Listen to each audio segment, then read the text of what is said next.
Welcome back. In this video, we're going to begin to unpack methods in Python. Remember that methods come in two flavors. Procedures, which just perform some function, some set of steps, let me say it that way. And then we have functions, which return a value. So when we call a procedure, we can just call the procedure straight away in our code. When we call a function, we need a variable to store the result that is returned by the function that's the same data type of what the function is returning. So methods, again, come in two flavors, procedures and functions. Take a look. In this video, we're going to talk about methods, which come in two flavors, procedures and functions. And we're going to go through this, and I want to use this as an opportunity to show you some old school text-based menu creation, because we work in a console in this IDE, not a graphical user interface or a GUI. So having a text-based menu that allows the user to make selections can be very, very useful. It's kind of an old school trick, but it's something that if you get it down, it's kind of cool, and it can make the user experience in a text-based program a lot nicer. So it can make your code easier to use. All right, so it's kind of a throwback lesson, if you will, from today's modern GUIs, but it's still kind of cool. So I need to fix this again. I need to change this to be from CS50 import. My template's wrong, and I will eventually fix my brain and fix my template. From CS50 import star, we'll go ahead and take everything. And because I'm going to create some extra methods, they will not go in main. So I'm going to kind of push main down for a while, because I need to define my methods outside of main so that I can call them from main, but they do not go in main. You should never really be in a position where you would define your methods in main and then call them from main. That's kind of nonsensical. Main will call other methods in other libraries and things of that nature that we will get into as we get into Object Python, but for now, we're just going to put them in this file. Okay? So the first one we're going to make is a procedure. And a procedure is a method that just does something. It's not going to return a value. So this is a perfect example of where you would want to use a procedure. So we're going to create a procedure, and we use def, and we're going to call this print header. Okay? And I'm going to pass it what I call a variable called last selection. Okay, and I'll explain why that's important in a minute, but that's going to be a value that's passed in. Okay, now I'm going to say clear, and this is where hopefully you have watched the video in this sequence for lambda expressions, which are anonymous functions. Okay, and they do return a value. So you'll see them on the right-hand side, and the value from the one I'm about to define will be stored in the variable clear. So I'm going to say it's a lambda, and it's going to be os.system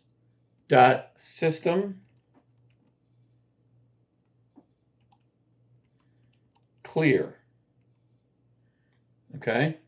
Now, that's why I have this OS in my template, because I like to call operating system functions, and you can imagine what this one's going to do to my Python terminal. It's going to call clear. Okay, now I call this because I know I'm working in Linux. Okay, so this is a Linux command that will work. So basically, when I call this, the first thing it's going to do is clear the console. Okay? Now, that is this variable. So I need to call clear. Okay? Okay? So, when I call clear, it's going to call this variable, which is an anonymous function that calls the OS system. Now, I could have done that directly, but this is an interesting way to show you how I could use an anonymous function. Now, I'm going to put some print statements in here. And so what I'm going to do is say, welcome to my program. Okay. And now I'm going to copy. I need 1, 2, 3, 4, 5, 6, about 8 of these guys. So I'm going to say 2, 3, 4, 5, 6, 7, 8. And I want you to understand that I use copy and paste very deliberately because you can see how much time it saves me.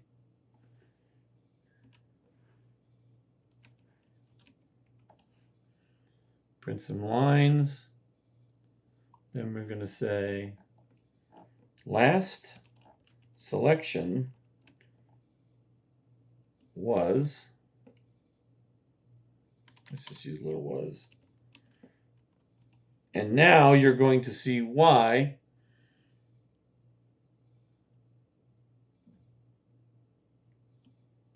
I use an input parameter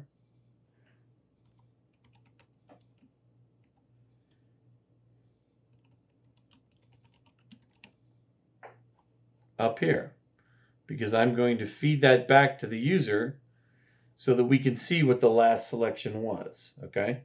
That may not be necessary in a working menu system, but I'm using that for demonstration purposes for us. Now I'm going to prompt the user to say, please select from the following options. Okay. And I'm going to say 1, add a record.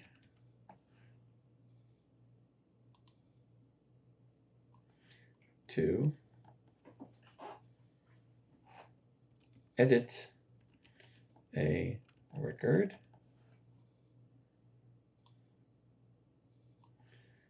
3, delete a record. And there's all kinds of things we could do. We could build submenus, we could have print a record, things like that. But I'm just kind of making the point. And I always, a convention that's been around for a long time is pick a number like 9 or something that's not something you're normally going to use in your menu for quit. Okay? So we're going to print all that, and that we're done. All right, that is going to print our, that's going to be our print header. So basically it's going to clear the screen, print welcome to my program, a bunch of assignment operators across the screen. It's going to tell me the last selection and prompt me for a menu selection. Now, I want a method that is going to go and get the user's selection that I can call. So I'm going to define a function, okay, which means it's going to have a return statement, and I'm going to call it get menu item. It's not going to need any input parameters, so I'm going to say selection equals get int, enter selection. Now this prompt will appear.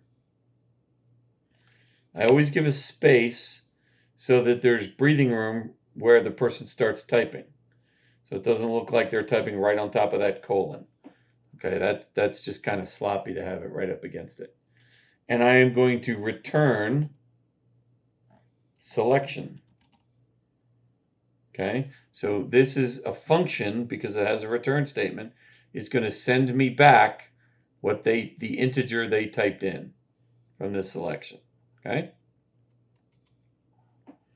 Now, here's a procedure, here's a function, they're both methods. This I could just call, giving it a value. This I call on the right-hand side of an assignment operator because I want to do something with the value that is returned. Biggest mistake I see in early computer science. You're returning a value, but they call it like a procedure, and they wonder why they can't get at the value. It's because they never bothered to store it in a variable from whence they called it. So now we're going to put Maina in here.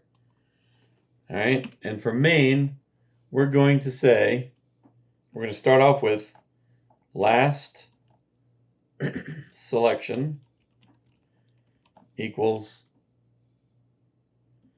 no selection made. Okay, that's a string. Okay, we're going to say done equals false. So we're going to set done up to be a Boolean. So when I start, I'm not done running the program. Am I done? Nope. So keep going. When I'm done, then quit. Okay, that's the idea behind done. All right, now I'm going to say, and by the way, my commenting is horrible in this program so far. So let's fix that right now. This is going to be main menu procedure to clear screen and print menu. Okay, this is going to be function to retrieve menu selection from user. Main method. Okay. I could even say, no, we'll just keep moving for now because I want to explain this. All right, here's my loop. While not done, which means while done is false. Because if done is true, not done is false, it'll kick this out. Okay, so while not done. Okay, so done is false, so not done is true, so it's going to go into the menu.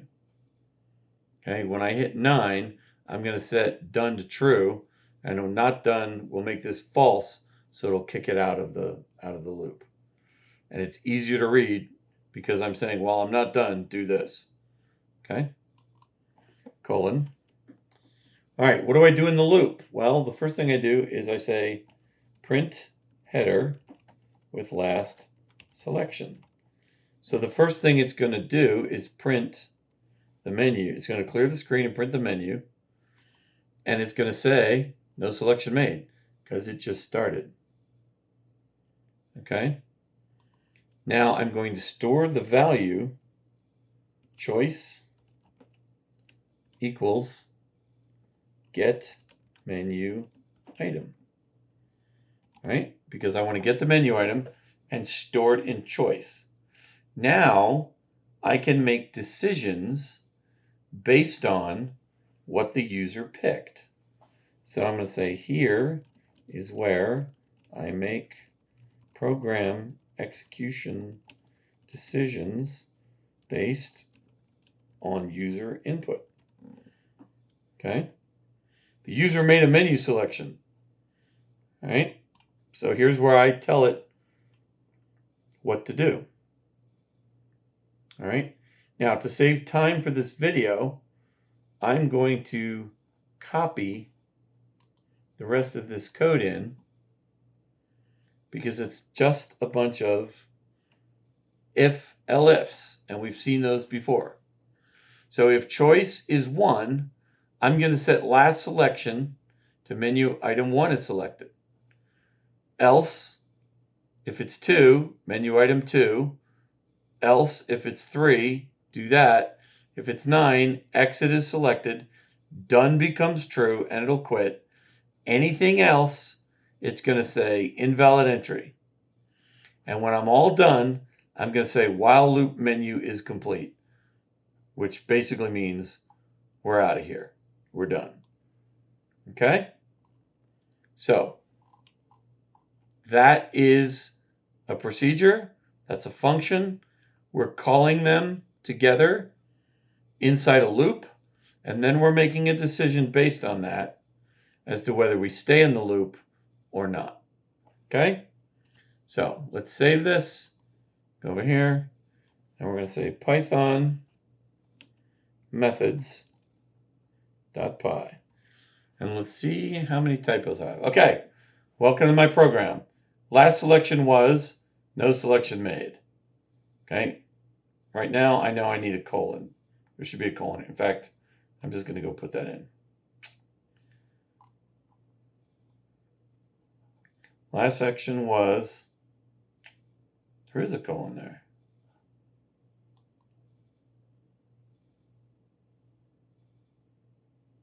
Oh, I see what I did wrong. This needs to be there. Okay. Now, I'm just going to hit quit here. And it quit, right? So I'm just going to say run because I don't need to type clear. Why? Because it does it for me. Okay? Which is pretty cool. So no selection made. So let's pick choice 1. Menu item 1 was selected. Here's my menu again. 2. Menu item 2. 3. Let's put in 5467. Invalid entry. That's CS50, right? I didn't give it an integer, so it's coming back and saying, hey, that's not right, okay? That's a little bit different because I'm catching some of it and it's catching others. So let's be a little more cooperative. Go back to invalid entry, okay? 3, 2, 2, and I can do this all day long, okay? Because it's not going to quit that loop until I hit 9, and then I'm done. So I have a tight menu program now. I also know how to make an operating system call to clear the screen, okay? There's some really cool stuff in here. If this was confusing to you, what I recommend you do is watch this video again, hit pause a bunch, code this along with me. Make sure you understand what each section does, okay? That we define our methods outside of main, okay? We don't do them in main, we define them outside of main, okay? That's also true in C, all right? It's true in pretty much everything. So there you have it. That is an overview of the basics of methods and the 2 types that there are, procedures and functions. Welcome back. In the next video, we're going to talk about a specific type of method known as an anonymous method, and they're called lambda expressions, and we will see those on the other side.